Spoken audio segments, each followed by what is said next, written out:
They called it adoption. A simple transaction. A better life for unwanted children. That's what the paperwork said. What the judges signed. What the wealthy families paid for. But paperwork lies. Ask Monique Jackson, the single mother who died, fighting to protect her children from men who came in the night. Ask her 8-year-old son Isaiah, who spent 3 years being told to forget his real name, his mother's love, his sister's existence. Ask little Lila, kept in a basement room with barred windows, told her brother was dead and her mother had sold them both. But they made one crucial mistake. They crossed paths with Officer Ethan Brooks, a cop carrying his own weight of failure, who saw past a perfect blonde smile and manicured nails to recognize the predator beneath. A man who, for the first time in his 20-year career, looked at a terrified child running through a darkening park and chose to truly listen. Now a trafficking empire is about to learn why you should never underestimate a mother's love, a child's memory, or a broken man's shot at redemption. Because sometimes justice doesn't come in a hail of bullets or a kick-down-the-door raid. Sometimes it comes in a child's whispered truth. She's not my real mom. And truth, like vengeance, is patient. Just before we get back to it, I'd love to know where you're watching from today, and if you're enjoying these stories, make sure you're subscribed because tomorrow's special episode is one you definitely don't want to miss. The late afternoon sun cast long shadows across Jefferson Park as Officer Ethan Brooks sat in his patrol car, lost in thought. His weathered hands rested on the steering wheel, and his blue eyes scanned the quiet playground more out of habit than necessity.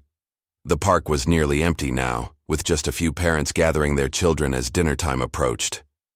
A familiar ache settled in his chest as he watched a father push his young son on the swings. The boy's laughter carried across the park, reminding Ethan of similar moments with his own son Tyler before everything fell apart. 3 years had passed since Tyler last answered his calls or responded to his messages.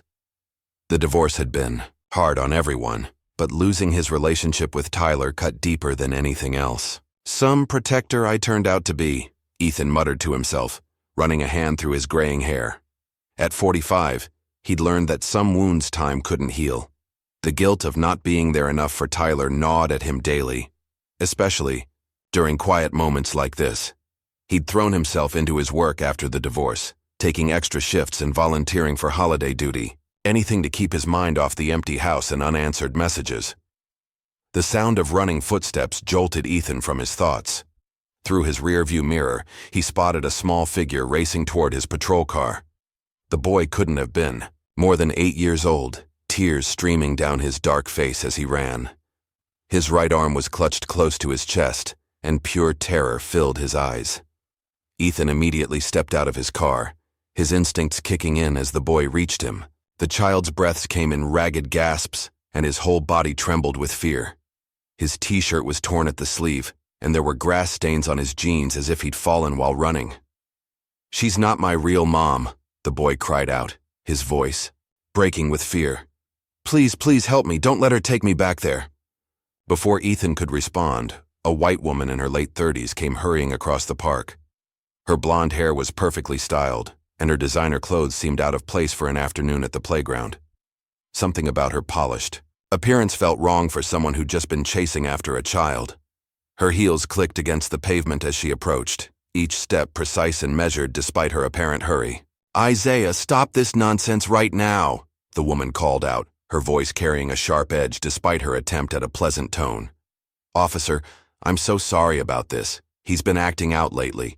You know how children can be at this age." Ethan noticed how Isaiah flinched at the sound of her voice, instinctively moving to stand behind him. The boy's small hands gripped the back of Ethan's uniform shirt, trembling. His breathing quickened, and Ethan could feel the child's rapid heartbeat through the thin fabric of his shirt. "Ma'am, please stay where you are for a moment," Ethan said, holding up his hand. He turned slightly, keeping both the woman and Isaiah in his sight. "Can you tell me what's going on here?" The woman's perfectly manicured hands smoothed down her blouse, a practiced smile spreading across her face. "I'm Heather Williams. Isaiah is my adopted son. He's been having some behavioral issues lately, making up stories for attention. We're working with a therapist on his attachment problems." Something in her tone set off warning bells in Ethan's mind. He'd interviewed enough people over his 20-year career to recognize when someone was trying too hard to appear calm. The way her eyes darted between him and Isaiah, the slight tremor in her perfectly modulated voice, it all spoke of something deeper than a simple family dispute. "Isaiah," Ethan said softly, crouching down to the boy's level while maintaining awareness of Heather's position. "Can you tell me what happened?" "Take your time, buddy. You're safe here." Isaiah's dark eyes darted between Ethan and Heather, fear evident in every movement. A tear rolled down his cheek as he gathered the courage to speak. "She took me from my real mom," he whispered, his voice barely audible. "My mom's name is Monique. She works at the hospital. She helps sick people. I have a little sister too, Lila. She's only 6. His voice cracked on his sister's name. "Please, you have to believe me. They hurt my mom when she tried to stop them." Heather's laugh cut through the air, sharp and dismissive. "Isaiah, sweetheart, we've been through this. I adopted you legally. You're just confused about your birth mother, and that's okay. But you need to stop telling these stories. It's not fair to me or to the other families who've tried to help you." Ethan noticed how Heather's fingers twitched as she spoke, her carefully constructed facade showing cracks. She took a step forward, and Isaiah pressed himself harder against Ethan's back, whimpering softly. The boy's reaction wasn't just fear. It was pure terror. "Mrs. Williams, I'm going to need to separate you two for a moment while we sort this out," Ethan said, his voice firm but professional. He reached for his radio, keeping his movements calm and deliberate. "Dispatch, this is Officer Brooks. I need CPS to meet me at Jefferson Park regarding a possible domestic situation." Heather's practiced smile faltered, a flash of something dark crossing her face before she composed herself. "This is ridiculous. I have all the adoption paperwork at home. Isaiah is just upset because I grounded him for breaking a vase. He's making up stories to get back at me. You're wasting everyone's time here." But Ethan had already noticed the marks on Isaiah's arm, marks that looked suspiciously like finger bruises. As he gently rolled up the boy's sleeve, with Isaiah's permission, he discovered more concerning signs. Old scars that had no place on a child's body. Some looked like burns, others like cuts that had healed poorly. "My mom never hurt me," Isaiah said suddenly, his voice stronger despite his tears. "She used to sing to me and Lila every night, gospel songs about Jesus. She made the best mac and cheese, and she always said grace before dinner. On Sundays we'd go to church, and then she'd take us to the park just like this one." The specific details poured out of him, like he'd been holding them in for too long. "She worked the night shift at the hospital, but she always tucked us in first. She smelled like vanilla, and her hands were always soft." The specific details caught Ethan's attention. Children telling lies rarely included such precise memories, such sensory details. He watched as Heather's composure cracked further, her fingers now curling into fists at her sides. Her designer purse slipped from her shoulder, and she grabbed it with unnecessary force. "I demand you return my son to me right now," Heather said, her voice losing its sugary coating. "You have no right to keep him from me. I'll have your badge for this. Do you know who I am in this community? Who my friends are?" Ethan stood slowly, positioning himself between Isaiah and Heather. His years of experience told him this was more than a simple case of a child acting out. "Ma'am, until we can verify your claims and ensure Isaiah's safety, he'll need to come with me to the station. CPS will meet us there to review the situation." "You can't do this." Heather's voice rose, drawing attention from the few remaining park goers. A young mother hurried her children toward the parking lot, glancing nervously over her shoulder. "I have rights. I'll call my lawyer. You have no idea what you're getting into, Officer Brooks." "Please do," Ethan replied calmly, noticing how Isaiah relaxed slightly at the growing distance between himself and Heather. "We'll need to see all documentation regarding Isaiah's adoption anyway. The more information we have, the faster we can resolve this." As if on cue, a CPS vehicle pulled into the park's parking lot. Heather's face darkened as she saw the car approach, her mask of concern completely falling away. She pulled out her phone with shaking hands, her perfectly manicured nails clicking against the screen. "You'll regret this," she hissed, her voice low enough that only Ethan could hear. "Both of you will regret this.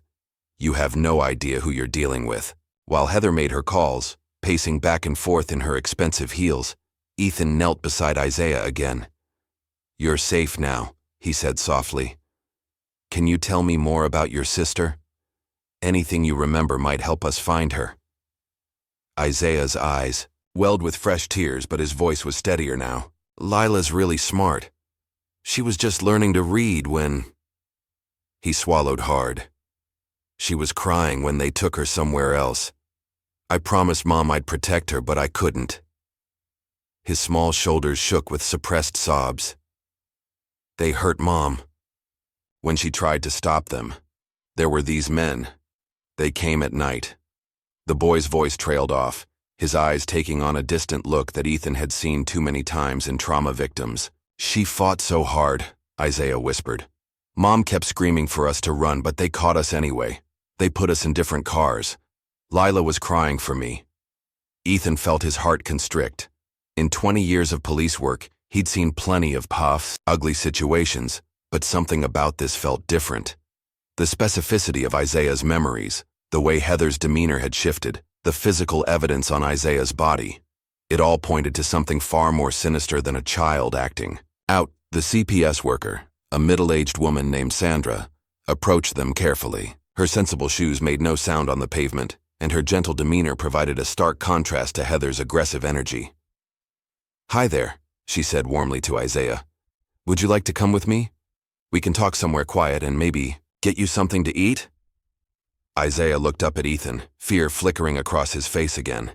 His hand reached out, catching the edge of Ethan's uniform. "Will you come too? Please don't leave me alone." "I'll be right there," Ethan assured him, watching as Sandra gently led Isaiah toward her car. The boy kept glancing back, as if afraid Ethan would disappear if he looked away too long. The setting sun cast long shadows across the playground, making everything seem slightly surreal. Ethan turned his attention back to Heather, who was now speaking rapidly into her phone, her back turned to him. The evening breeze carried fragments of her conversation. "I don't care what it takes," she was saying, her voice low and urgent. "Fix this now. Use whatever connections you have to shut it down. No, you don't understand. This could expose everything. Everything. Just make it go away." Ethan cleared his throat, causing Heather to whirl around. Her face was flushed with anger, and her perfect makeup couldn't quite hide the fear in her eyes. "Mrs. Williams, I'll need you to come to the station as well. We'll need to see those adoption papers you mentioned." Heather's eyes narrowed as she ended her call. "You've made a serious mistake, Officer Brooks. I have friends in high places. This will not end well for you. By tomorrow morning, you'll be lucky if you're still wearing that badge." "Maybe not," Ethan agreed, maintaining his professional demeanor despite the ice in her words. "But right now, my only concern is that boy's safety. If everything checks out, you have nothing to worry about." As he watched Heather storm off toward her luxury SUV, Ethan couldn't shake the feeling that he'd just stumbled onto something much bigger than a domestic dispute. Isaiah's words about his sister and mother kept replaying in his mind, along with Heather's threatening phone call. Something ugly was hiding behind her polished facade, and he intended to find out what it was. Walking back to his patrol car, Ethan glanced at the park playground, now empty in the fading daylight.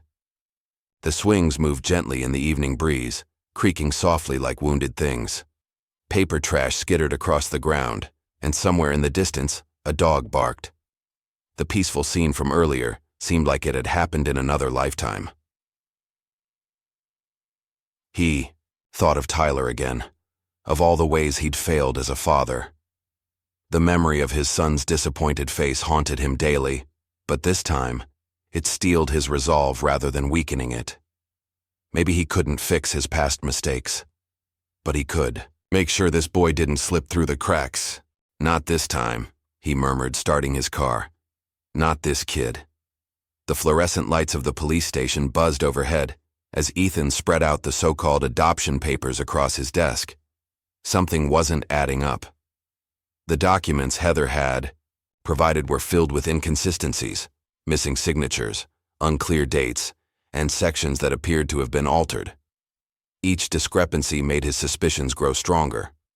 Sandra, the CPS worker, sat across from him, her brow furrowed, as she examined another stack of papers. "These aren't standard adoption forms," she said, tapping a page with her pen. "I've been doing this for 15 years, and I've never seen documentation like this." Isaiah had fallen asleep on the break room couch down the hall, exhausted from hours of gentle questioning. The boy's earlier terror had given way to bone-deep weariness, but not before he'd shared more details about his mother and sister. Each memory he'd recalled had been vivid and consistent. The red-shuttered house where he'd last seen Lila, the smell of his mother's vanilla lotion, the sound of her voice singing hymns at bedtime. "There's something else," Ethan said, pulling up his computer database. "I ran a search for missing persons reports from the last few years. Look at this." He turned the screen toward Sandra, revealing a 3-year-old report that made his chest tight with anger. The photo showed a beautiful, black woman in nurse's scrubs, her smile bright and genuine. Beside her stood 2 children, Isaiah, younger but unmistakable, and a small girl with beaded braids who could only be Lila. The report had been filed by Monique Jackson's co-workers at Memorial Hospital when she failed to show up for 3 consecutive shifts. "She was a pediatric nurse," Ethan read aloud, his voice rough with emotion. "Single mother, 2 kids. No history of disappearing, no custody disputes, no red flags. She just vanished one night along with both children. The case went cold within months." Sandra leaned forward, her eyes scanning the report. "The timing matches Isaiah's story. And look at this. There were signs of forced entry at their apartment, but the investigating officers ruled it as inconclusive evidence of foul play. How is that possible?" Ethan's jaw clenched. Someone wanted this case buried. He thought of Heather's phone call in the park, her threats about connections in high places. The question is, how deep does this go? A soft knock at the door interrupted their discussion. Officer Sarah Martinez, a rookie Ethan had been mentoring, stood in the doorway with a troubled expression. "You need to see this, Brooks. I did some digging on that adoption agency Heather Williams listed. They've had 6 complaints filed against them in the past 2 years, all sealed by court order." "Sealed by whom?" Ethan asked, though he had a sinking feeling he knew the answer. "Judge Thomas Bradford." Sarah handed him a file. "The same judge who supposedly signed off on Isaiah's adoption papers." The pieces were starting to form a pattern, and it made Ethan's blood run cold. He turned back to his computer, pulling up Bradford's record. The judge had presided over dozens of adoptions, in recent years, all handled by the same small agency. Too many coincidences for comfort. "Sandra, what do you know about this agency?" he asked, noting how the CPS worker's expression darkened at the name. "New Beginnings Family Services?" "They're relatively new, maybe 5 years old. They handle a lot of private adoptions, mostly for wealthy clients." She hesitated, choosing her words carefully. "There have been rumors. Nothing concrete enough to investigate, but stories about children being placed too quickly, paperwork being rushed through." A noise from the doorway made them all turn. Isaiah stood there in his wrinkled clothes, rubbing sleep from his eyes. His small face was etched with worry lines no child should have. "Mr. Ethan?" His voice was barely a whisper. "I remembered something else. About the house where they took Lila." Ethan immediately softened his expression, gesturing for Isaiah to come closer. "What do you remember, buddy?" The red shutters were peeling, and there was a big tree in the front yard, one of those ones with the branches that hang down like curtains. Isaiah's forehead creased with concentration. "And I saw a sign when we drove there, something about a creek or a river." Sarah was already at her computer. "There's a Willow Creek area about 40 minutes outside the city. Lots of older homes out there." "The tree you saw might have been a weeping willow," Ethan explained gently to Isaiah. "That would match the area. Can you remember anything else about the drive there?" Isaiah closed his eyes, his small hands gripping the edge of Ethan's desk. "We passed a big blue water tower, and there was a store with a giant ice cream cone on top." His voice caught. "Lila was crying about wanting ice cream, but they wouldn't." "Stop." Ethan shared a look with Sarah, who was already mapping the route. "Davidson's Dairy," she said, It's right off the highway near Willow Creek, and there's only one water tower along that stretch. Sandra had been quietly taking notes, but now she spoke up. Isaiah, sweetheart, you're being so brave. Would you like to get something to eat? The vending machine has those cheese crackers you liked earlier. Isaiah looked uncertainly at Ethan, who gave him an encouraging nod. Go ahead, buddy. I'll be right here when you get back. Once Isaiah had left with Sandra, Ethan turned to Sarah. I want satellite images of every house with red shutters in the Willow Creek area, and check property records, see if any of race. Them connect back to our judge or that adoption agency. What about Heather? Sarah asked, her fingers flying over the keyboard. She left the station hours ago, but she made some calls first. Should we be watching her? Ethan considered this. Heather's threat suggested she had powerful allies, people who could make evidence disappear and silence investigations. They needed to move carefully. Put a discreet tail on her, but make it someone she doesn't know. He ran a hand through his hair, feeling the weight of the situation pressing down on him. And Sarah? Keep this quiet. If Isaiah's right, we're dealing with something bigger than just one kidnapped family. The next few hours passed in a blur of database searches and phone calls. Every new piece of information added to the disturbing picture forming in Ethan's mind. The adoption agency had handled dozens of cases in recent years, all following a similar pattern. Single parents, often minorities, disappearing under mysterious circumstances. Their children would surface months later, adopted by wealthy families through suspiciously expedited processes. Around midnight, Sarah burst into the office, her face flushed with excitement. Got it! A property on Willow Creek Road, bought 3 years ago by a shell company. Guess who one of the company directors is? She slapped a document onto Ethan's desk. There, listed among the corporate officers, was a familiar name. Bradford, Thomas J. The house matches Isaiah's description exactly, Sarah continued, pulling up satellite images. Red shutters, weeping willow in the front yard. And look at this. She zoomed in on recent photos showing expensive cars coming and going at odd hours. Ethan felt his pulse quicken. They had a lead, a real, tangible lead that could help them find Lila. But he also knew they had to move carefully. If they spooked the wrong people, evidence could vanish, and Lila might disappear deeper into whatever network they were uncovering. Isaiah had fallen asleep again, this time in Ethan's office chair. Looking at the boy's peaceful face, Ethan felt a fierce surge of protectiveness. He thought of his own son, Tyler, and all the times he'd failed to be there for him. He wouldn't fail Isaiah, not this time. We need to do this by the book, he told Sarah quietly. Everything documented, everything backed up. These people have connections, but they're not untouchable. No one is. Sarah nodded, her young face set with determination. I'll start putting together the surveillance warrant request, but Brooks... She hesitated. Someone tried to access Isaiah's file in the system about an hour ago, used a judge's credentials. Bradford? No, different judge. The request was flagged because it came from an unauthorized terminal. She met his eyes. They're already moving to cover their tracks. Ethan's phone buzzed, a text from Sandra. She'd taken Isaiah to a secure foster placement for the night, somewhere safe and off the books. The boy had gone reluctantly, making Ethan promise to come see him first thing in the morning. As if reading his thoughts, Sarah spoke up. He'll be okay, Brooks. Sandra's the best at what she does. I know.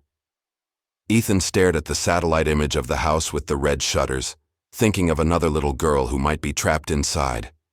But Lila's still out there. And after what Isaiah told us about that night, he couldn't finish the sentence. Isaiah had described men coming in the darkness, his mother fighting desperately to protect her children. The boy's voice had shaken as he recalled how they'd hit Monique, how she'd kept screaming for her children even as they dragged her away. The missing persons report listed no signs of struggle, no evidence of violence. Someone had sanitized the scene, erased the truth of what happened that night. How many other families had suffered the same fate? Sarah interrupted his dark thoughts. I cross-referenced the names from other adoptions Bradford approved. 3 more cases with similar patterns. Single parents disappearing, children adopted through new beginnings within months. All the investigative files were sealed. How many children total? At least 12 that we can confirm. Sarah's voice was tight with anger. Maybe more. The agency's records are incomplete, and some of the files look like they've been altered. Ethan thought of Isaiah's scars, the fear in his eyes when Heather approached. How many other children bore similar marks? How many had been torn from their families and placed with people who saw them as possessions rather than human beings? His computer pinged, an email from an unfamiliar address. The subject line made his heart skip. Monique Jackson, case file 2847. Brooks? Sarah noticed his expression. What is it? He opened the email carefully, aware that it could be a trap. Inside was a single sentence. Check the morgue records from 6 months ago. Jane Doe, 847. The sender's address was already disabled when he tried to reply. Someone on the inside was reaching out. Someone who knew the truth about what happened to Isaiah's mother. Sarah, I need you to do one more thing tonight. He scribbled the case number on a sticky note. Call the county morgue. There's a Jane Doe we need to look into. She took the note, her face grim. You think it's her? Isaiah's mom? I think someone wants us to find out. Ethan looked at the sleeping boy, his heart heavy with the knowledge of what they might discover. But that's tomorrow's battle. Right, now we need to focus on building a case that no one can bury. The night stretched on, filled with the quiet sounds of investigation, keyboard clicks, shuffling papers, murmured phone calls. Somewhere in the city, Heather Williams was probably making her own calls, trying to use her connections to make this all go away. But Ethan had seen too much, heard too much to let that happen. He thought of Isaiah's description of the night everything changed. The sound of breaking glass, his mother's desperate prayers, Lila's terrified cries. Someone had orchestrated that nightmare, believing their money and influence would protect them from consequences. Looking at the growing pile of evidence on his desk, Ethan made a silent vow. They would find Lila. They would uncover the truth about Monique. And everyone involved in this twisted operation would face justice, no matter how powerful they thought they were. The first light of dawn was starting to creep through his office windows. Another day was beginning, bringing them one step closer to the truth. Ethan knew the real battle was just beginning, but for the first time since Isaiah had run to him in the park, he felt something like hope. They had names now. They had places to look. Most importantly, they had Isaiah's trust and his memories. Pure, unvarnished truth that no amount of legal maneuvering could erase. Sometimes, Ethan reflected, that's all you need to start unraveling, even the most carefully constructed lies. Sarah returned from her last phone call of the night, her face pale but determined. The morgue records are sealed too, she said quietly. But I got a supervisor who remembers the case. The body was found near Willow Creek. Ethan closed his eyes for a moment, letting the weight of that information settle. Another piece of the puzzle, another thread connecting this web of corruption. When he opened them again, his resolve was stronger than ever. First light, he said. We start building the case. Every detail documented, every connection mapped. These people think money and power make them untouchable. Let's prove them wrong. The morning sun painted his office in shades of gold and promise. Somewhere in the city, a little boy was waiting for him to keep his word. And somewhere, in a house with red shutters, a little girl was waiting to be found. The night terrors always started the same way. Isaiah would see his mother's face, illuminated by the harsh glare of streetlights, her eyes wide with fear as she pushed him and Lila toward the back door. Run, babies, she'd whisper urgently. Don't look back. Just run. But in the dreams, unlike reality, Isaiah could never move fast enough. His feet felt like they were stuck in mud as he watched the shadowy figures grab his mother, her screams echoing in the darkness. He woke with a start, his small body trembling beneath unfamiliar blankets. The foster home Sandra had brought him to was quiet and dark, but Isaiah couldn't shake the lingering terror of his nightmare.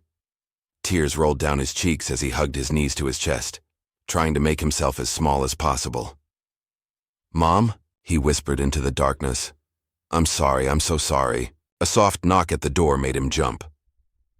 Mrs. Reynolds, the foster mother, peeked in with concern etched on her kind face.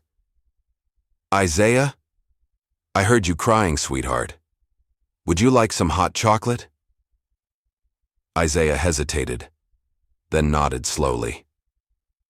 Mrs. Reynolds reminded him a little of his mother, not in looks, but in the gentle way she moved and spoke.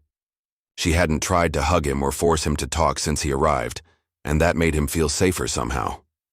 In the kitchen, the warm light cast soft shadows as Mrs. Reynolds prepared 2 mugs of hot chocolate. She added extra marshmallows to Isaiah's cup without asking, just like his mom used to do. The simple gesture made his throat tight with emotion. "Mr. Ethan will be here in the morning," Mrs. Reynolds said softly, sliding the mug toward him. "He called earlier to check on you."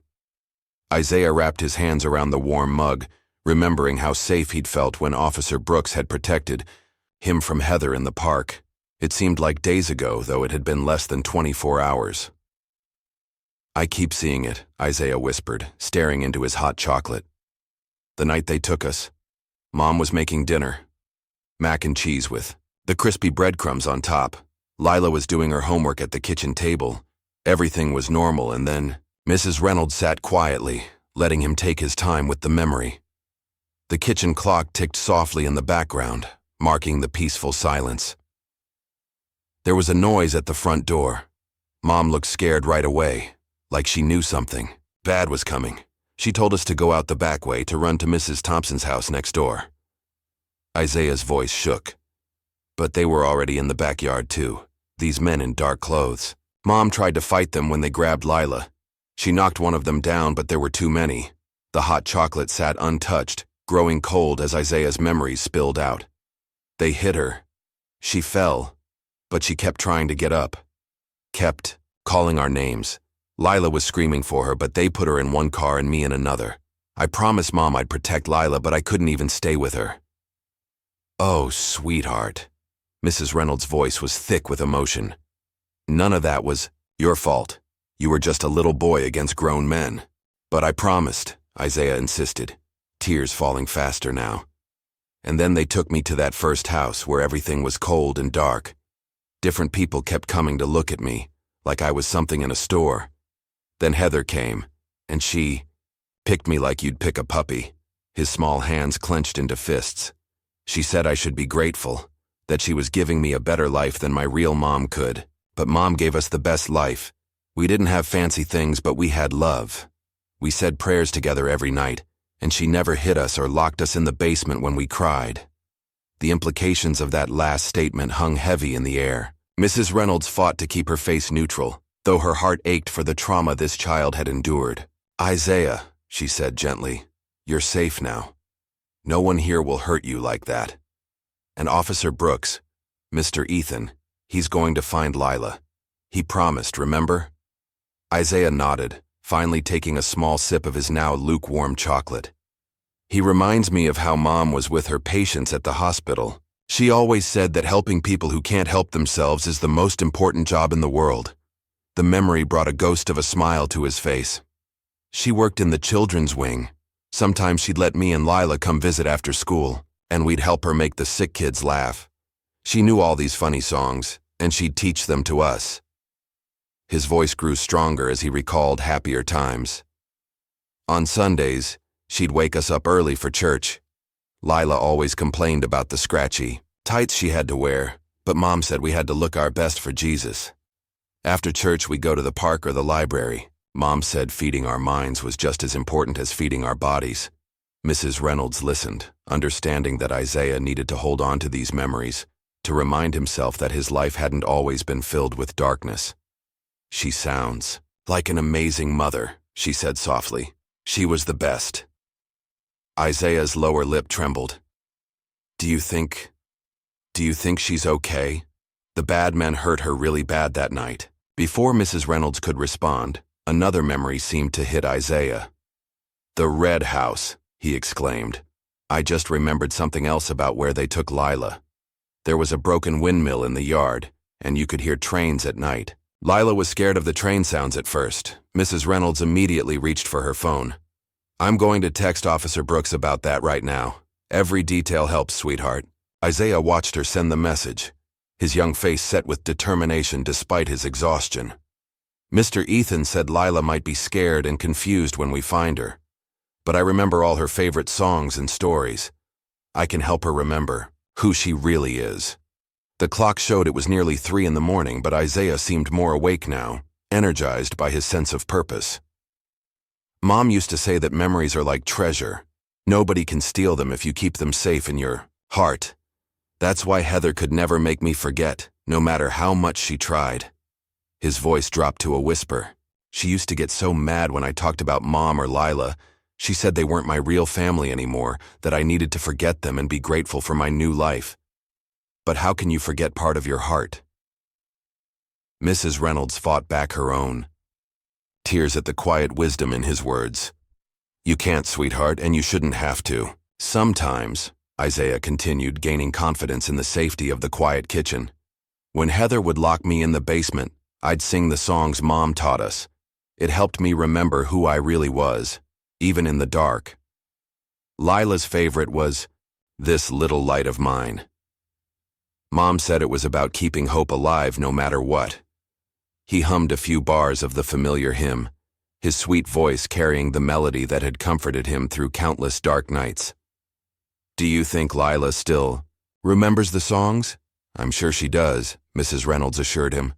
"Love like that doesn't just disappear." Isaiah nodded, his eyelids finally starting to grow heavy again. "Mom always said that too. She said love is stronger than fear, stronger than hate, stronger than anything bad in the world." His voice caught on a yawn. "I tried to be strong like her, even when I was scared." Mrs. Reynolds gently guided him back to his room, making sure his nightlight was on and the door stayed slightly open. As she tucked him in, Isaiah grabbed her hand. "Will you tell Mr. Ethan something when he comes?" His dark eyes were serious in the dim light. "Tell him I remembered about the trains, and tell him thank you for believing me. Nobody else ever did." After Isaiah finally drifted off to sleep, Mrs. Reynolds sat in her living room, sending a detailed text to Officer Brooks about everything Isaiah had shared. The boy's memories weren't just trauma surfacing.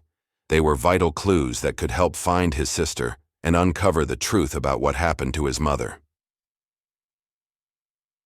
Satin. Sun was just beginning to paint the sky with hints of dawn when Ethan arrived. Isaiah was still sleeping, but Mrs. Reynolds met him on the porch to share everything she'd learned during the night. "The trains," Ethan muttered, making notes. "That narrows it down. There's only one rail line near Willow Creek."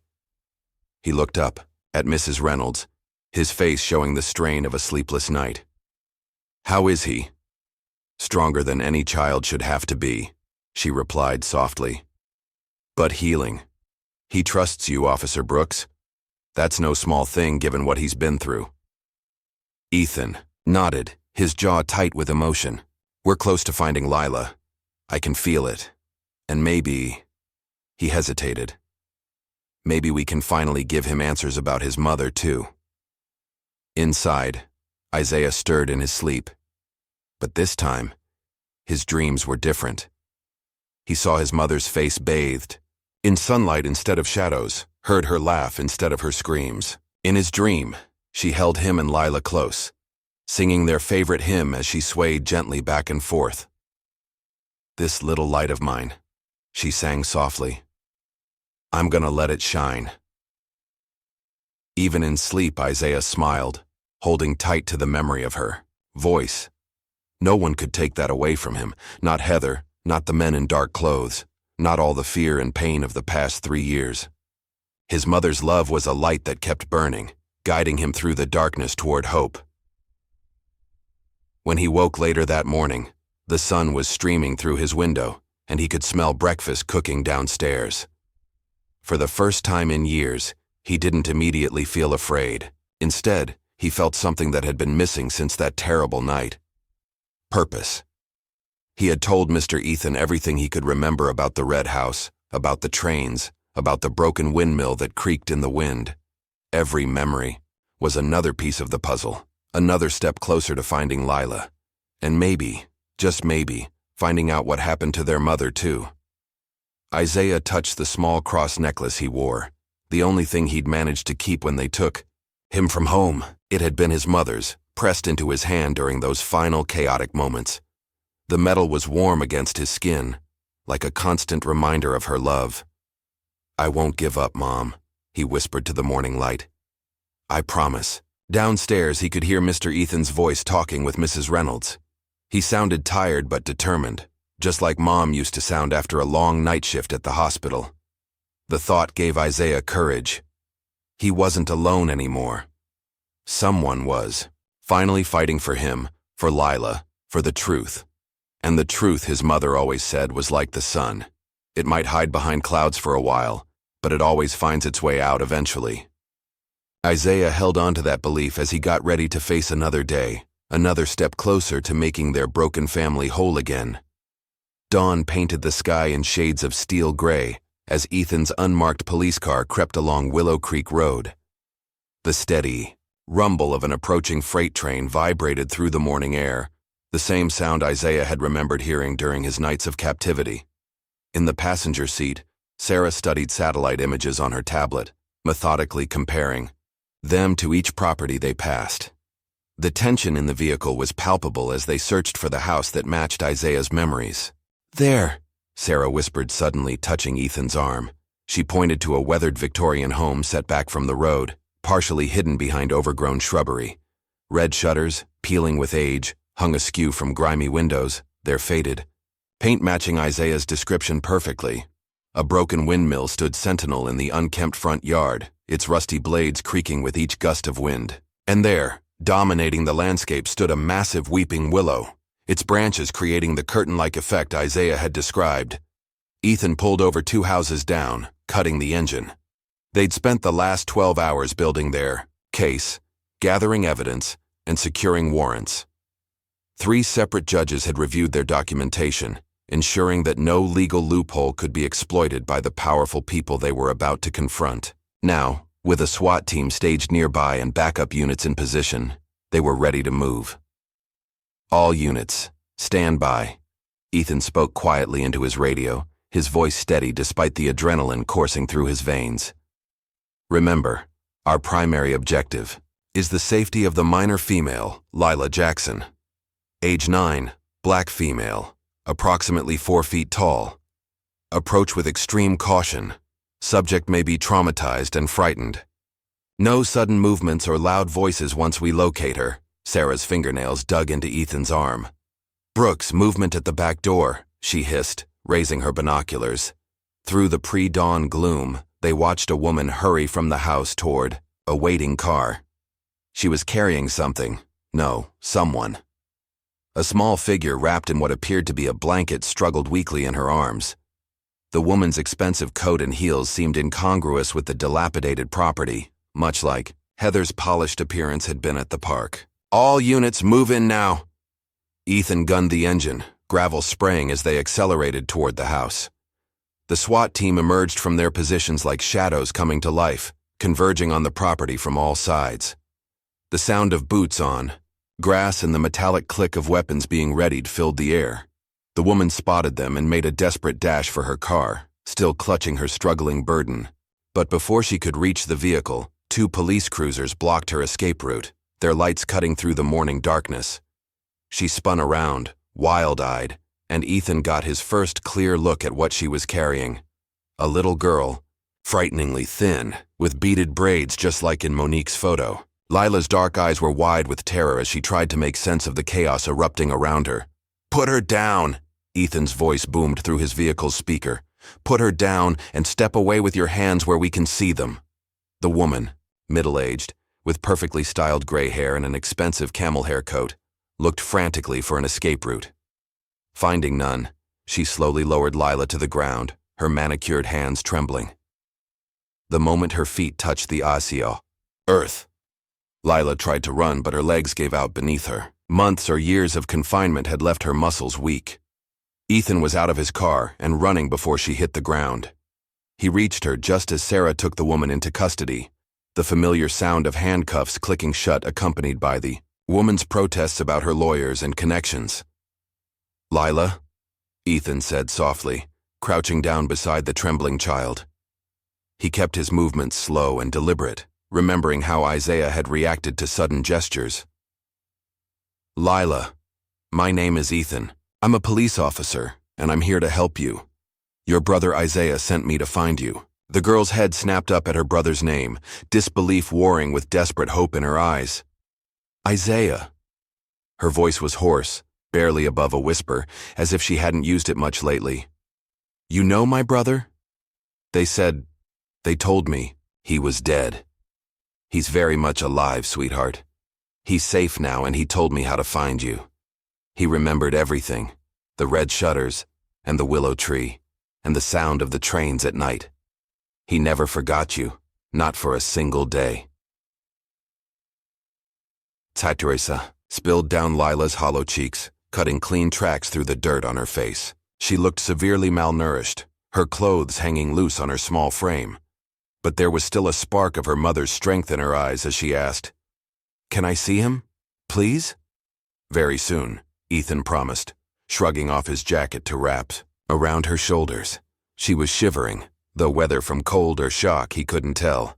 "But first we need to have doctors check you out, make sure you're okay. Would that be all right?"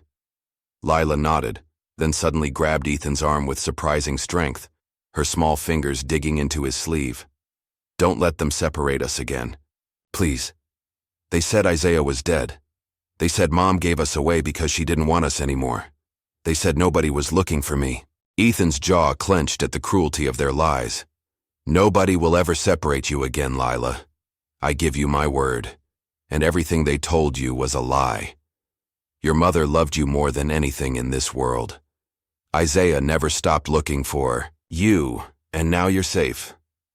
The paramedics approached cautiously, their movements careful and measured.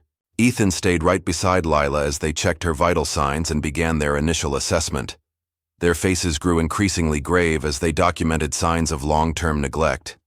Malnutrition, vitamin deficiency, poorly healed injuries, and what appeared to be ligature marks on her ankles. While the medical team worked, Sarah supervised the search of the house. What they found inside made Ethan's blood boil. A basement room with a small cot, barred windows, and a heavy lock on the outside of the door. Children's drawings covered one wall, some signed by Lila, others by names they didn't recognize. The air was damp and musty, heavy with the weight of suffering. "Brooks," Sarah's voice crackled through his radio, tight with controlled anger. "We found documents. This wasn't just about Isaiah and Lila. There are records of other children, dozens of them. Names, dates, locations, and prices." "Prices?" Ethan felt his stomach turn.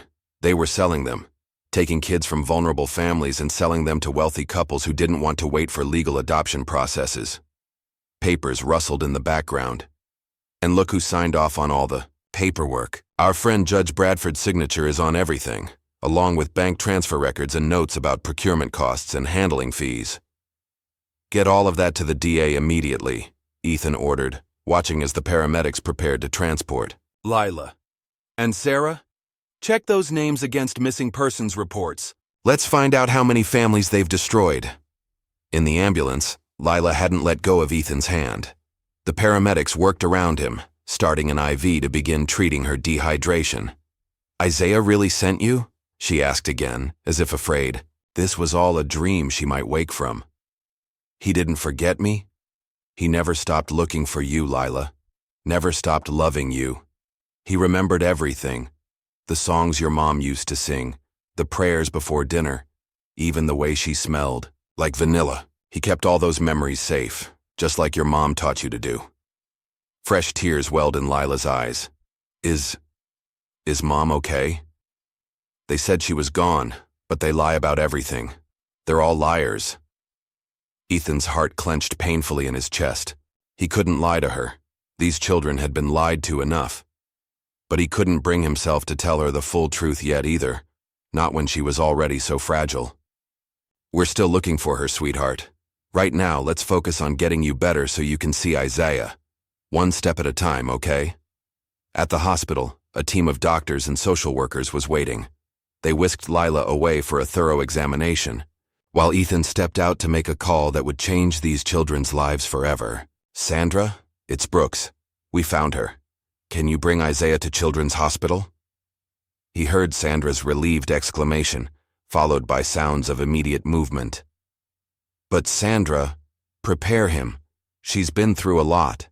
And we need to talk to both of them about their mother." The examination seemed to take forever, but finally, the doctors emerged with their preliminary report.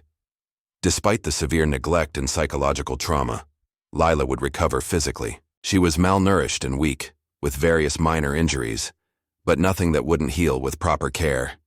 The emotional healing would take longer, but having her brother back would help immensely. When Isaiah arrived, his reunion with Lila shattered everyone's professional composure. The siblings clung to each other, sobbing and laughing at the same time, speaking in a rushed mixture of words and tears that only they could understand. Years of separation melted away as they held each other, their bond unbroken despite everything that had been done to tear them apart. "I knew you'd find me," Lila kept saying, her face buried in her brother's shoulder. "I knew you wouldn't forget me." "Never," Isaiah promised fiercely, his small arms wrapped protectively around his sister. "I remember everything, Lila. Everything Mom taught us. Everything she wanted us to know." Watching them, Ethan thought of the morgue records he'd reviewed that morning. The final piece of this tragedy that he would have to share with them. But not yet. Let them have this moment of pure joy first. Let them remember what it felt like to be whole again. Sarah appeared in the doorway, gesturing urgently for him to step outside.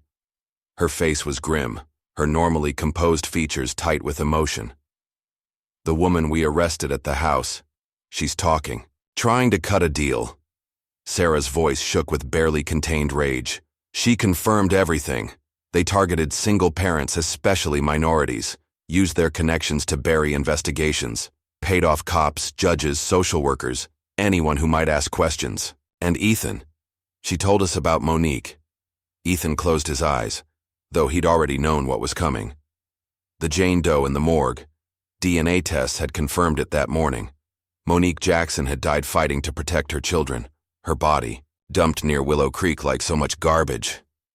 "She fought them," Sarah continued softly, her voice catching. "According to the woman, Monique injured 3 of their guys pretty badly. They didn't mean to kill her, but..." She trailed off, her fists clenched at her sides. "How do we tell those kids? How do we tell them their mother died trying to save them?" Through the hospital room window, Ethan could see Isaiah and Lila sharing a cup of pudding, their heads bent close together as they talked quietly. Despite everything they'd endured, they still had that unshakable sibling bond, that pure love their mother had instilled in them. "I'll tell them," he said quietly, his heart heavy with the responsibility. They deserve to hear it from someone who cares about them. But not yet. Let them have this reunion first. The day passed in a blur of medical examinations, police interviews, and social worker consultations. Lila gradually shared more details about her captivity, the lonely nights, the constant threats, the lies they'd told her about her family. Each revelation strengthened the case against the trafficking ring and deepened Ethan's determination to see justice done. As evening approached, both children were exhausted, but refused to be separated even for a moment. The hospital staff had pushed 2 beds together so they could stay close, and Sandra had brought Isaiah's few belongings from the foster home, including the precious cross necklace that had been their mother's. "Mr. Ethan," Isaiah called as Ethan turned to leave. "You kept your promise. You found Lila. Just like you helped me find her, buddy. Your memories led us right to her." Lila looked between them, then asked the question Ethan had been dreading. "Are you going to find Mom too?" Ethan sat down heavily in the chair between their beds. "Kids, there's something we need to talk about. It's about your mother, and it's going to be hard to hear. But you're together now, and you're safe, and that's what she wanted most in the world." As the sun set outside the hospital windows, Ethan gently shared the truth about their mother's fate. He told them how bravely she'd fought, how her last acts had been to protect them, how her love had given them the strength to survive and find each other again. The children's grief was raw and devastating, but they faced it together, clinging to each other, as they had clung to their memories through the dark years of separation. And as Ethan watched them comfort each other, he saw Monique's strength living on in both of them. "Mom used to say that love is stronger than death," Isaiah whispered to Lila as she cried. "Remember, she said as long as we remember her, she's still with us." Lila nodded, clutching the small cross necklace Isaiah had kept safe all these years. "Can we sing her favorite song, the one about the light?" Together, their voices shaky but determined, the siblings began to sing the hymn their mother had taught them. The simple melody carried through the quiet hospital room, a testament to the unbreakable bonds of family and the power of love to survive even the darkest nights. Ethan stood quietly by the door, his own eyes wet with tears. The case wasn't over. There were still arrests to make, conspirators to catch, other families to find. But here, in this moment, watching these brave children honor their mother's memory, he knew that justice was already beginning to be served. The truth had finally come to light, just as Monique had always promised it would. And though she couldn't be here to see it, her light lived on in the children she had loved so fiercely, children who, against all odds, had found their way back to each other. Morning sunlight streamed through the precinct windows as Ethan stared at the evidence wall, now covered with photos, documents, and connection maps. Red string linked faces to locations, creating a web of corruption that stretched across the city. At the center was Judge Bradford's photo, connected to dozens of illegal adoptions and suspicious bank transfers. Sarah burst into the office, clutching a fresh stack of papers. "We've got her, Brooks. Heather's talking." Her eyes blazed with triumph as she spread the documents across his desk. "She gave us everything: names, dates, locations, the whole operation." The investigation had exploded in the past 48 hours. What started with Isaiah's brave revelation in the park had uncovered a sophisticated trafficking ring targeting vulnerable families. Each new piece of evidence revealed more horrifying details of their operation. "Look at this," Sarah pointed to a spreadsheet. They had a system. Single parents, mostly minorities, working multiple jobs. They'd identified targets through hospital records, social services. Her voice caught. That's how they found Monique. She was working night shifts at the children's ward. Ethan's jaw clenched as he studied the documents. They used her own job against her, watched her routine, learned when she'd be most vulnerable. The thought made his stomach turn. What about the others? "We've identified 37 families so far."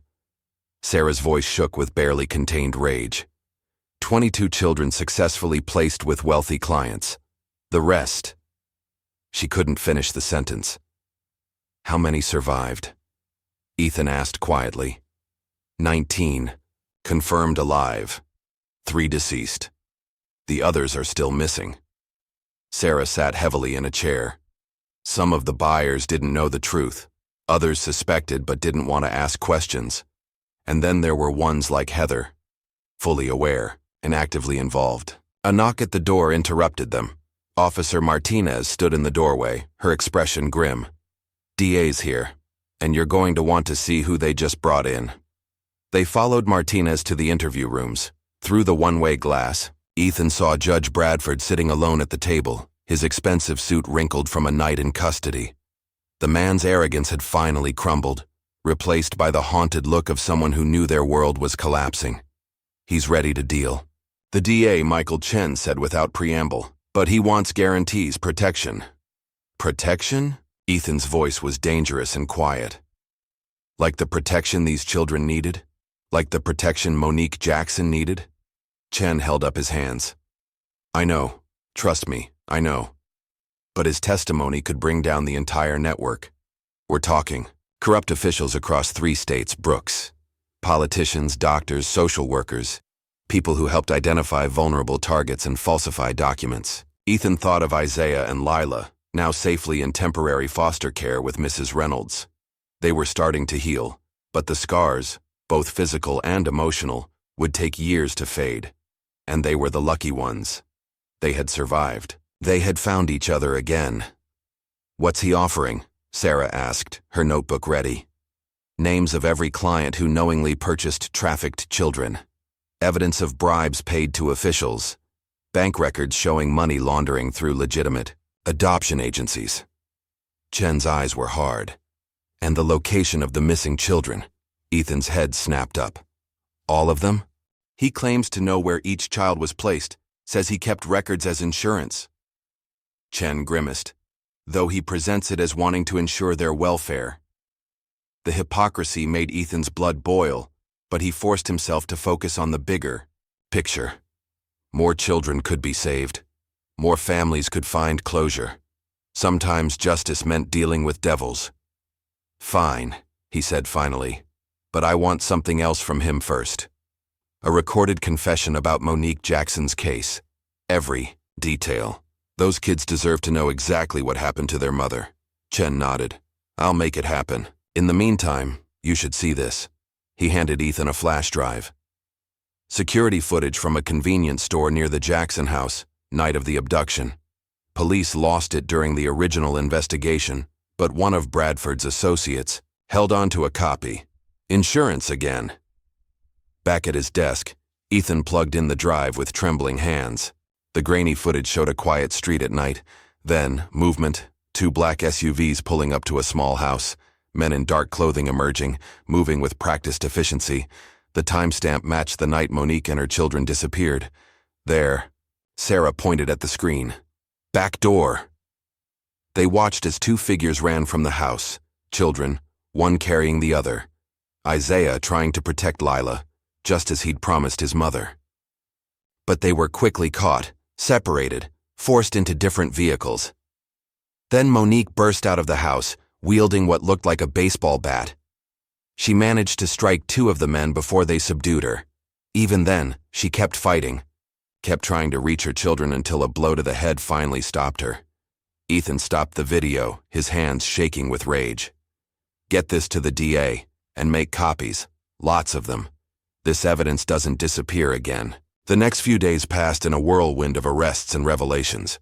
Bradford's testimony opened floodgates of information. Police raided homes across the city, rescuing more children, arresting more conspirators. The press descended like vultures, broadcasting details of the trafficking ring across national news.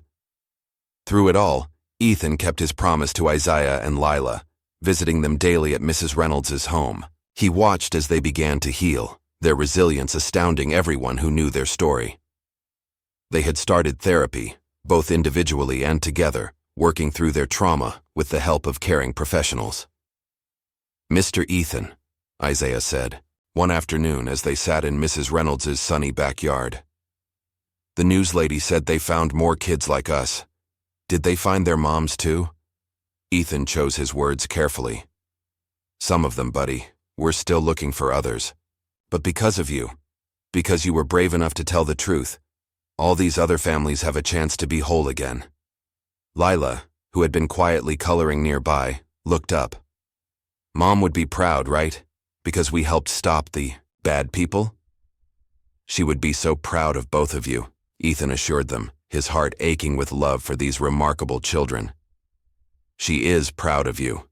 The courthouse was packed the day Heather Williams faced sentencing.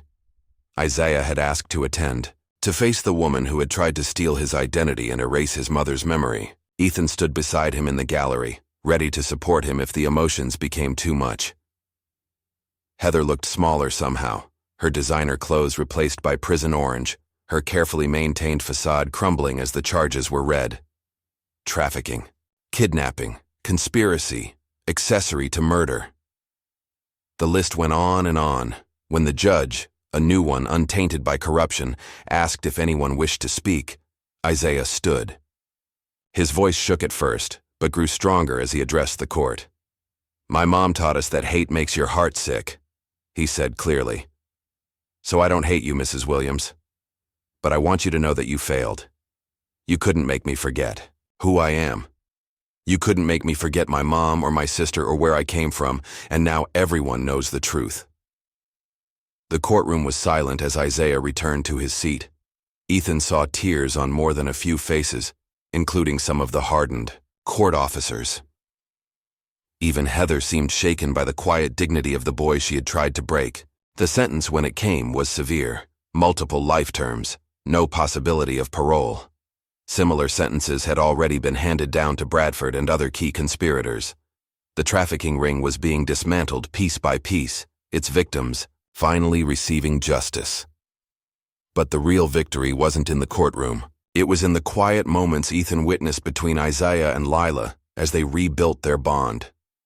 It was in the way they kept their mother's memory alive through songs and stories.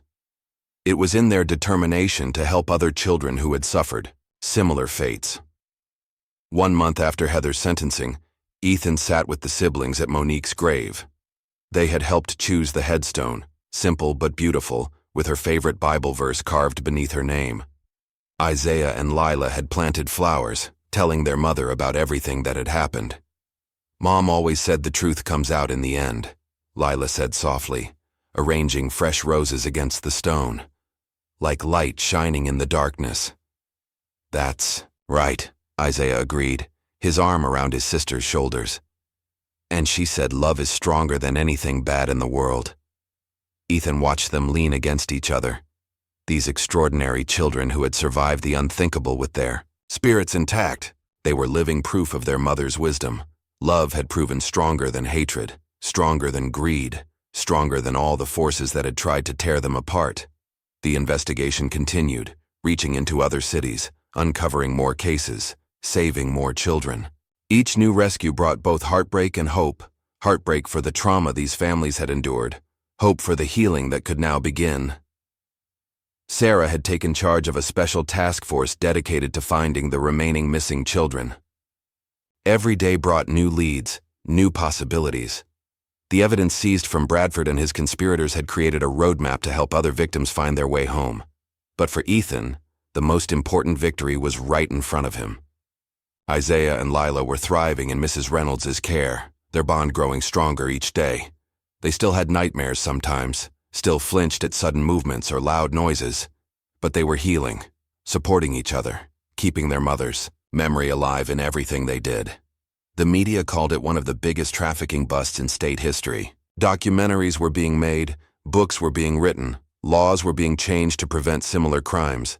But none of that mattered as much as the sight of 2 children standing strong together, finally free to be who they truly were. "Mr. Ethan?" Isaiah's voice brought him back to the present. "Can we go see the other kids sometime? The ones like us? Maybe we can help them remember who they are too." Ethan smiled, his heart full of pride and love for these remarkable siblings. "I think that's a wonderful idea, buddy. Your mom would love that." As they left the cemetery, the setting sun painted the sky in brilliant colors. Isaiah and Lila walked, hand in hand, their shadows stretching long behind them. They were carrying their mother's light forward, turning their pain into purpose, their trauma into triumph. The truth had finally come to light, just as Monique had promised it would. And though justice could never fully heal the wounds of the past, it had opened the door to a future filled with hope, not just for Isaiah and Lila, but for all the children who would be saved because of their courage. Love had proven stronger than darkness, just as Monique had taught her children. And in the end, that love had illuminated a path to justice, healing, and hope for countless others who had suffered in silence for too long. The investigation would continue. More children would be found. More perpetrators would face justice. But here, in this moment, watching Isaiah and Lila walk toward their future with heads held high, Ethan knew that the most important battle had already been won. The truth had come to light, and love had shown the way home. The morning sunlight filtered through the curtains of Isaiah and Lila's new rooms in Ethan's house, casting warm patterns on freshly painted walls. 6 months had passed since that fateful day in the park, and while the healing process was far from over, each day brought small victories and moments of joy that seemed impossible in the darker times. Lila stood in front of her mirror, carefully threading beads onto her braids just as her mother had once done. Her hands still trembled sometimes, but the familiar motions brought comfort. The bedroom around her was a testament to her growing security.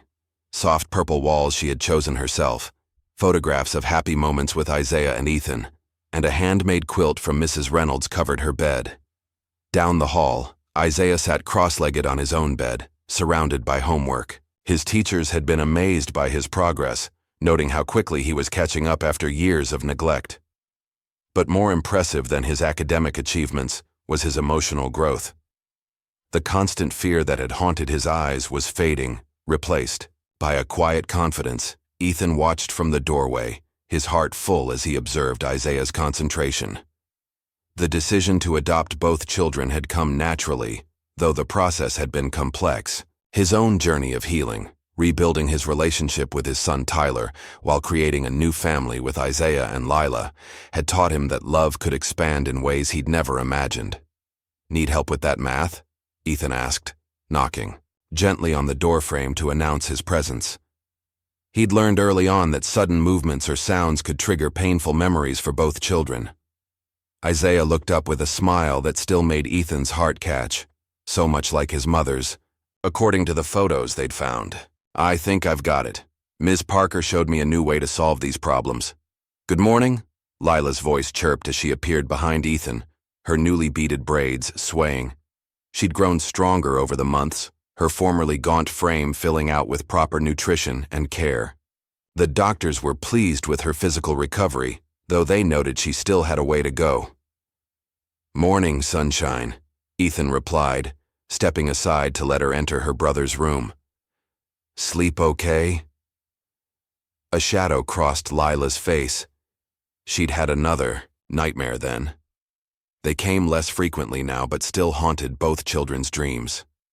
"Isaiah helped," she said simply, settling beside her brother on the bed. "We sang Mom's songs until I felt better." The siblings shared a look of understanding that made Ethan's chest tight. Their bond had only grown stronger through their healing process, each supporting the other through tough moments. The therapist had remarked on their extraordinary resilience, attributing much of it to their unwavering connection and the strong foundation of love their mother had built. "Tyler's coming for dinner tonight," Ethan reminded them, watching their faces light up. The relationship between his biological son and adopted children had developed in beautiful, unexpected ways. Tyler, initially hesitant about his father's decision to adopt, had become a fierce protector and loving big brother to both Isaiah and Lila. "Can we make Mom's mac and cheese recipe?" Isaiah asked eagerly. They'd found Monique's recipe box at her old apartment, preserved by a kind neighbor who'd kept her things in storage. Each discovered recipe was like a small piece of their mother returned to them. "Of course," Ethan agreed. "And maybe Tyler can help you practice for your basketball tryouts after dinner?" The mention of basketball brought another smile to Isaiah's face. Sports had become a healthy outlet for him, a way to channel his emotions and build confidence. His therapist had strongly encouraged physical activities as part of his healing process. A knock at the front door interrupted their morning routine. Ethan noticed both children tense slightly, a reflexive response to unexpected sounds that he hoped would fade with time. "It's just Mrs. Reynolds," he assured them, having recognized her familiar pattern of knocks. "Remember she's bringing those photo albums?" The tension left their shoulders at the mention of their former foster mother. Mrs. Reynolds had remained a constant presence in their lives, offering additional support and sharing stories about their early days of freedom. She'd been the one to suggest creating memory books to help process their experiences. "Come in," Lila called out, her voice strong and clear, a far cry from the whisper she'd used in her first weeks of freedom. The therapy sessions were helping her reclaim her voice, literally and figuratively. Mrs. Reynolds appeared in the doorway, carrying several photo albums and a box of memorabilia. Her kind face broke into a warm smile at the sight of the children, doing normal everyday things, Isaiah with his homework, Lila with her freshly done hair. These ordinary moments were powerful symbols of their recovery. "Good morning, my loves," she greeted them, setting her burden down carefully. "Ready to work on these albums? I found some wonderful pictures from those first weeks." The children eagerly made space on Isaiah's bed for the albums. This project had been their therapist's idea, creating visual narratives of their healing journey to help process their experiences and celebrate their progress. Each photo told a story of recovery, of family rebuilt from ashes. "Look at this one," Mrs. Reynolds said softly, opening the first album. "This was the day after you two were reunited at the hospital." The photograph showed Isaiah and Lila asleep, in their pushed-together hospital beds, hands clasped even in sleep. Though both looked painfully thin and wore the shadows of their ordeals on their faces, there was a peace in their expression that spoke of the comfort they found in each other. "And here," she turned the page, "this was your first day at the park after everything happened." This image captured a moment of pure joy. Isaiah pushing Lila on a swing, both laughing despite their obvious physical weakness. Ethan remembered that day clearly. They'd been nervous about returning to a park, but Isaiah had insisted he wanted to replace the bad memories with good ones. "You were so brave," Ethan said quietly, watching them study the photographs. "Both of you. Still are." Lila traced the edge of a photograph showing her first day back at school. "I was scared," she admitted. "But Isaiah walked me to my classroom. Every day that first week. And Mr. Ethan waited in the parking lot every afternoon," Isaiah added, glancing up at his adoptive father with trust and affection that made Ethan's heart swell. More photos told the story of their journey. Their first Christmas together, Tyler's first visit, birthday celebrations that made up for years of missed ones. Each image captured a moment of healing, of family being rebuilt on a foundation of love and understanding. "Oh, here's one from the support group," Mrs. Reynolds noted, pointing to a picture of Isaiah and Lila with other recovered children. Siblings had started attending meetings with other young survivors, both receiving and offering support. Their experiences, though traumatic, had given them unique insights to help others healing from similar ordeals. "Remember what Mom used to say about helping others?" Isaiah asked Lila, who nodded immediately. "That helping people who can't help themselves is the most important job in the world," she recited.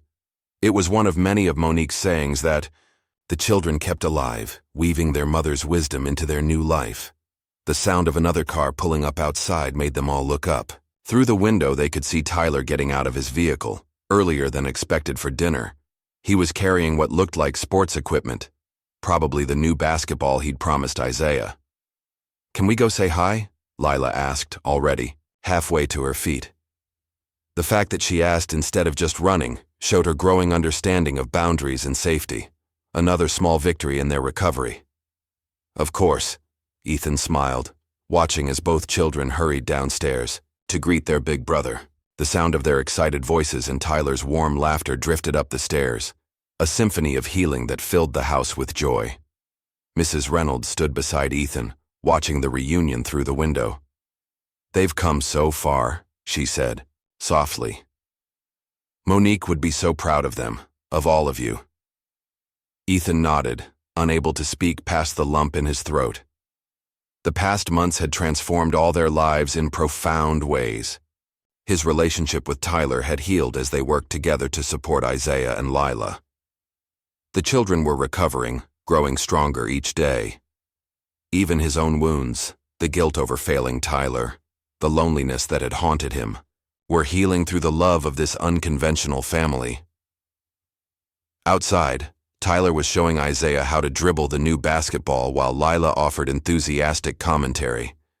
The morning sun painted them in warm light, three siblings bonding despite not sharing blood. Love, Ethan had learned, had little to do with DNA and everything to do with choice, the daily choice to care, to support, to heal together. "Mr. Ethan," Isaiah's voice called from below. "Come play with us." "Yes, please," Lila added, her laugh carrying on the morning air. "Tyler says he can beat all of us together." Mrs. Reynolds gave him a gentle push toward the door. "Go on. These albums can wait. These moments right now, this is the real healing."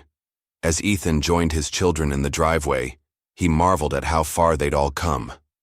Isaiah's natural athletic ability was beginning to shine through as he practiced dribbling. Lila's commentary had grown more confident, her voice carrying clearly without the fearful whisper of months past. Tyler's protective instincts merged beautifully with playful big brother energy as he coached them both. The game that ensued was more about laughter than competition, more about connection than scoring points. When Isaiah missed a shot, Tyler was there with encouragement and tips for improvement. When Lila wanted to try, both brothers cheered her on, celebrating her effort regardless of the outcome. Later, as they all worked together in the kitchen preparing Monique's mac and cheese recipe, the sense of family was palpable. Tyler read the instructions from the worn recipe card, while Isaiah measured ingredients and Lila insisted on stirring the cheese sauce, just like Mom used to. "Mom would love this," Lila said suddenly, watching the four of them move around the kitchen in comfortable synchronization. "She always said a kitchen full of love makes the food taste better." She was right, Isaiah agreed, carefully sprinkling the breadcrumbs on top of the casserole. "Everything's better with love." Tyler, who had been quietly observing the siblings, spoke up. "Tell me more about her? About your mom?" The question would have brought tears months ago, but now both children smiled, eager to share memories of Monique with their new brother. As they worked, they told stories about her dedication to her patients, her love of gospel music, her ability to make even ordinary days feel special. "She sounds amazing," Tyler said sincerely, helping Lila reach a high shelf. "I wish I could have met her." "She would have loved you," Lila declared with the simple certainty of a child. "You take care of us just like she did." The comment brought tears to Tyler's eyes, and Ethan watched as his oldest son pulled both siblings into a gentle hug. These moments of emotional honesty, of freely expressed love and grief, were precious parts of their healing journey. As they sat down to dinner, the mac and cheese perfectly browned on top just as Monique's recipe promised, Ethan looked around at his expanded family. Tyler, once distant and angry, now fully embraced his role as big brother. Isaiah and Lila, once trapped in a nightmare of separation and abuse, now thriving in an environment of love and support. The conversation flowed naturally, punctuated by laughter and playful teasing. They discussed Isaiah's upcoming basketball tryouts, Lila's improving grades, Tyler's new job, and plans for the weekend. Normal family dinner talk that felt miraculous given where they'd started. After dinner, Tyler kept his promise to help Isaiah practice. The sound of the basketball on the driveway mixed with Lila's cheerleading and Tyler's coaching created a symphony of ordinary joy. Ethan stood in the doorway watching, his heart full. Mrs. Reynolds, who had stayed for dinner, stood beside him. "You've built something beautiful here," she said softly. "Something healing." "They did the hard work," Ethan replied, watching as Tyler taught Isaiah a new dribbling technique. "I just provided the space for it to happen." "That's what good parents do," she smiled. "They create safe spaces for healing and growth. Monique did that for them in their early years, giving them the foundation to survive what came after. You're doing it now, helping them rebuild and thrive." As the evening wound down, the children's energy finally flagging, they gathered in the living room. Isaiah and Lila had started a tradition of ending each day with one of their mother's favorite hymns. Tyler had learned to play some of them on guitar, adding another layer of healing through music. "This little light of mine," they sang together, their voices harmonizing in the quiet room. "I'm gonna let it shine." Ethan watched his children, all three of them, sharing this moment of peace and remembrance. The road ahead would still have challenges. There would be more difficult therapy sessions, more nightmares to soothe, more emotional hurdles to overcome. But they would face it together, as a family. As the song ended, Lila yawned widely, prompting chuckles from her brothers. The evening routine began.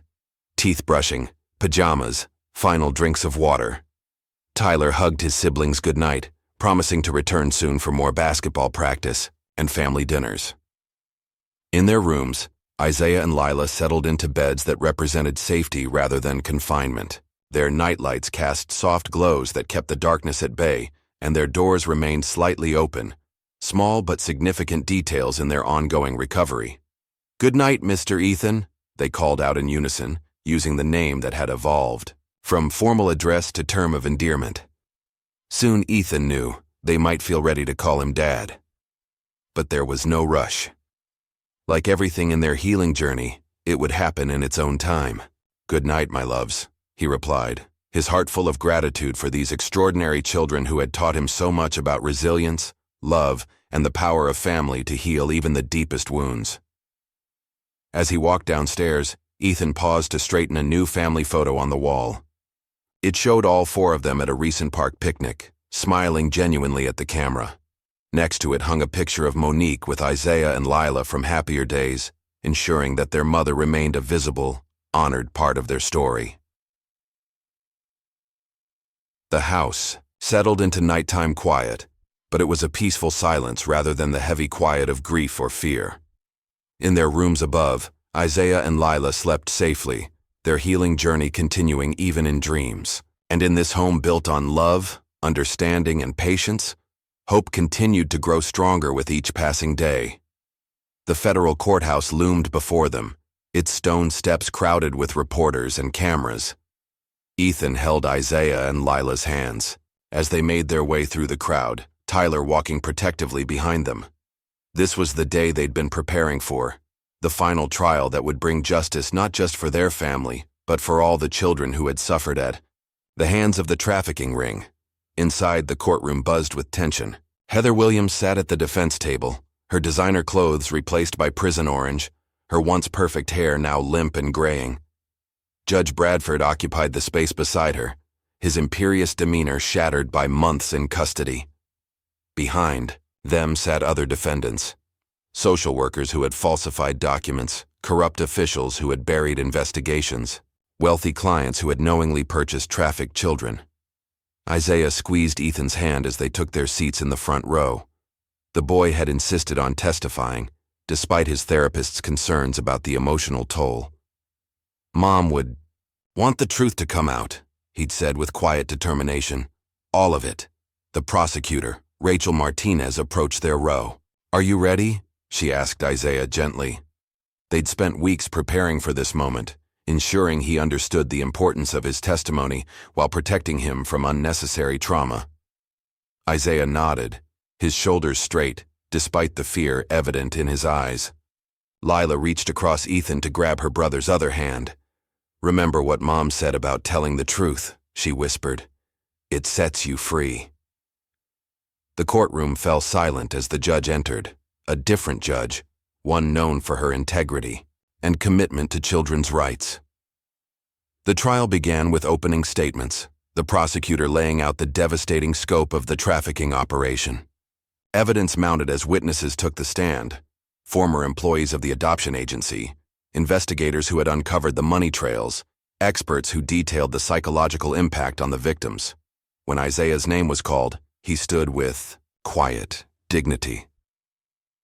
Ethan watched his son walk to the witness stand, seeing both the trauma he'd endured and the strength he'd developed. The boy looked so small behind the wooden barrier, but his voice carried clearly as he was sworn in. "Isaiah," Prosecutor Martinez began gently, "can you tell us about the night you and your sister were taken from your mother?" Isaiah's voice trembled slightly but grew stronger as he spoke. "We were having dinner. Mom had made mac and cheese, her special recipe with the crispy breadcrumbs on top. Lila was doing her homework at the kitchen table.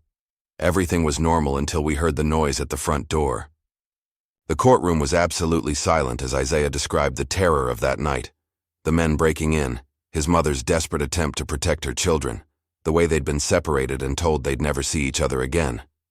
He recounted the years of abuse at Heather's hands, the constant threats, the attempts to make him forget his real family. "Mrs. Williams said Mom gave us away," Isaiah continued, his eyes finding Heather's face across the courtroom. "She said Mom didn't want us anymore, but I knew she was lying. My mom loved us more than anything. She died trying to protect us." Heather flinched at these words, her carefully maintained facade cracking. Behind her, several jurors wiped away tears. "Even when they hurt me, I wouldn't forget." Isaiah's voice grew stronger. "I remembered everything Mom taught us, about love being stronger than hate, about the truth always coming out in the end. That's how Officer Brooks found us. Because I remembered. During cross-examination, the defense attorney tried to suggest Isaiah was confused about the events, that his memories were unreliable. But Isaiah remained steady, his answers clear and consistent. When asked why he'd waited so long to tell anyone the truth, his response silenced the courtroom. Because nobody would listen, he said simply. Nobody except Officer Brooks. He believed me, and now everyone knows the truth. After Isaiah's testimony, more evidence was presented. Financial records showing payments for trafficked children, emails discussing procurement of new victims, the surveillance video showing Monique's final fight to protect her children.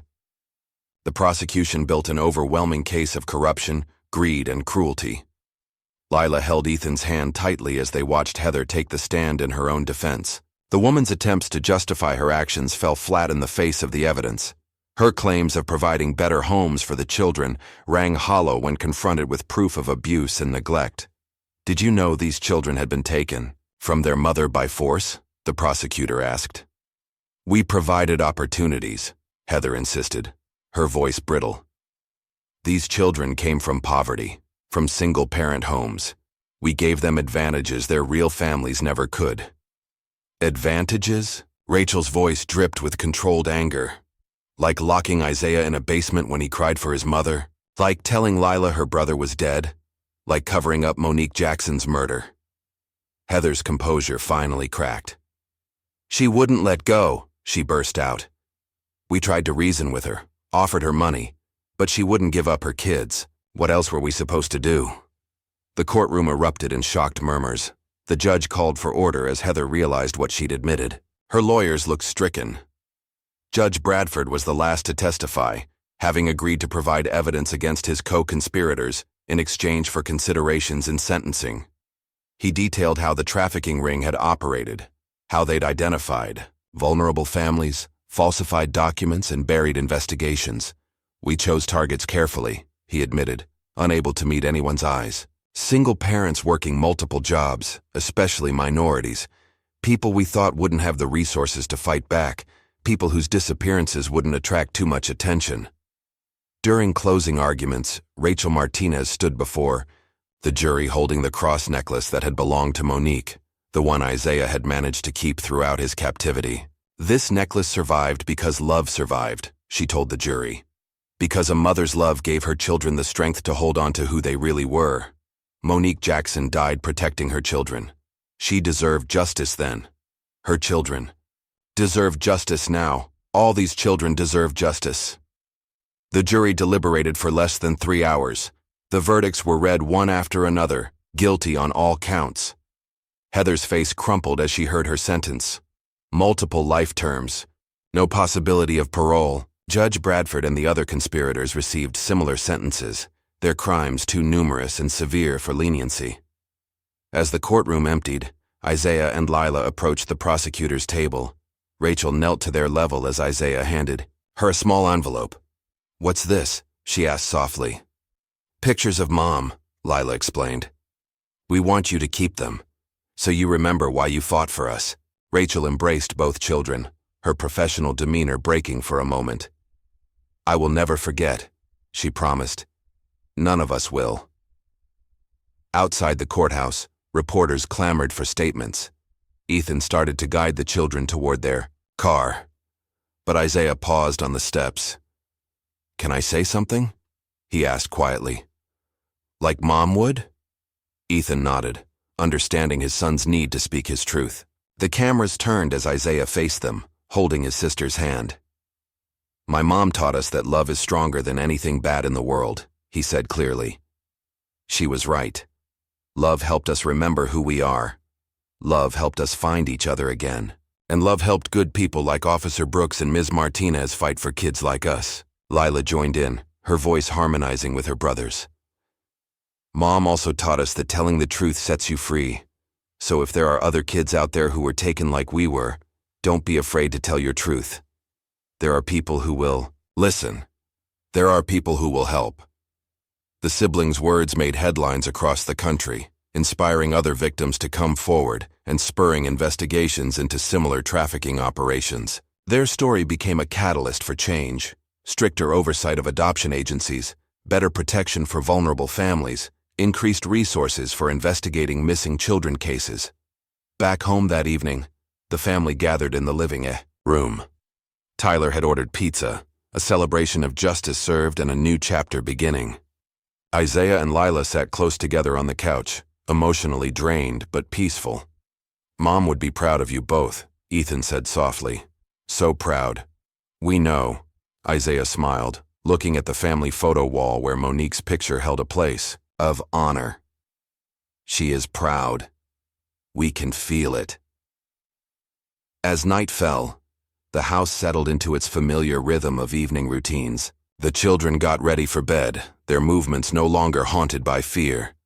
Justice had been served, truth had prevailed, and love had shown the way home. In their rooms, Isaiah and Lila said their nightly prayers, a tradition carried from their life with Monique into their new family with Ethan. They sang their mother's favorite hymn softly, its message of light overcoming darkness more meaningful than ever. Ethan listened from the hallway, his heart full of love for these remarkable children who had transformed tragedy into triumph. Their mother's light truly did shine on, burning brightly in the truth they'd fought to reveal and the justice they'd helped achieve. The case had changed laws, saved lives, and brought down a corrupt system. But its greatest victory was visible in the peaceful faces of two children who could finally sleep without fear, secure in their identities and their new family's love. Sunlight streamed through the stained glass windows of First Baptist Church, casting rainbow patterns across the congregation. 1 year had passed since the trials that had brought justice to so many families, and the community had gathered to celebrate the opening of the Monique Jackson Memorial Center, a safe haven for recovered trafficking victims and their families. Isaiah and Lila stood at the podium together, their voices strong and clear as they addressed the packed church. They'd grown taller over the past year, their faces fuller and healthier, their eyes bright with purpose rather than shadowed by fear. Ethan watched from the front pew, his heart swelling with pride as his children shared their story of healing and hope. "Our mom always said that helping people who can't help themselves is the most important job in the world," Isaiah began, his voice carrying to every corner of the church. "She was a nurse who took care of sick children, and she taught us that love is the strongest medicine." Lila picked up the thread seamlessly. "When bad people took us away from her, Mom fought to protect us. She gave her life trying to keep us safe. But her love stayed with us, helping us remember who we really were, helping us find our way back to each other." The Memorial Center had been Ethan's idea, but the children had thrown themselves into its planning with remarkable dedication. The facility would provide counseling, legal aid, and support services to families affected by trafficking. More importantly, it would offer a safe space for children to heal and reconnect with their identities. Tyler sat beside Ethan, beaming at his younger siblings. The past year had transformed them all, knitting them into a true family. The weekly basketball games in their driveway had become a neighborhood event, with other local children joining in. Lila had discovered a talent for art therapy, often helping younger survivors express their feelings through painting and drawing. "This center is dedicated to our mom," Isaiah continued, "but it's also for everyone who helped us find our way home. Officer Brooks, who believed us when nobody else would. Ms. Martinez, who made sure the bad people faced justice. Mrs. Reynolds, who gave us a safe place to start healing. And it's for all the other kids out there who might be scared and lonely, like we were," Lila added. "Mom always said that truth is like the sun. It might hide behind clouds for a while, but it always finds its way out eventually." After the ceremony, people gathered in the new center next door. The walls were painted in warm, welcoming colors, with inspirational quotes stenciled between photographs of survivors and their families. Monique's portrait hung in the entrance hall, her gentle smile watching over all who entered seeking help and healing. Isaiah led tours of the facility, proudly showing off the counseling rooms, art therapy studio, and family meeting spaces. Lila worked with Mrs. Reynolds at the welcome desk, helping other children feel safe and understood from the moment they arrived. Their personal experiences had given them unique insights into what survivors needed most. Ethan stood back, watching. His family worked together to create something beautiful from their pain. The center would help countless others, but it had also given Isaiah and Lila a way to honor their mother's memory through service to others. "You've done something remarkable here," Sarah commented, joining him by the wall of survivor photos. "These kids, they're incredible." "They're their mother's children," Ethan replied softly. "Monique's strength lives on in everything they do." The afternoon sun painted the center's rooms in warm light as families gathered for the first support group meeting. Isaiah and Lila shared their story again, this time with other children who understood exactly what they'd been through. The healing power of shared experience filled the room as more survivors found their voices. That evening back home, the family gathered for their traditional Sunday dinner. Tyler had mastered Monique's mac and cheese recipe, and the familiar aroma filled the kitchen with memories. As they sat around the table saying grace just as Monique had taught them, Ethan looked at his children's peaceful faces and felt profound gratitude. "I got an A on my history test," Lila announced as they passed the dishes, "and Ms. Parker says I might be ready for advanced math next year." "The basketball team made it to championships," Isaiah added proudly. "Coach says I might even start in the final game." Tyler grinned at his siblings' achievements. "Maybe we should celebrate with ice cream after dinner. That little shop near the park." The mention of ice cream no longer triggered painful memories for Lila. Instead, she smiled, remembering how they'd stopped there after the trial, creating new, joyful associations to replace the old trauma. Later, as the children got ready for bed, Ethan hung a new family photo on the wall, this one taken at the center's opening ceremony. Isaiah and Lila stood tall and proud, flanked by Ethan and Tyler, with Monique's portrait visible in the background. It was a perfect representation of their rebuilt family, honoring the past while embracing their future together. "Good night." "Dad," Isaiah called from the top of the stairs, the word still new enough to make Ethan's heart skip a beat. Lila echoed her brother, adding a quick, "Love you," before disappearing into her room. Ethan turned off the lights downstairs, pausing to straighten Monique's photo on the wall. "They're okay," he whispered to her image. "They're more than okay. They're amazing, just like their mother."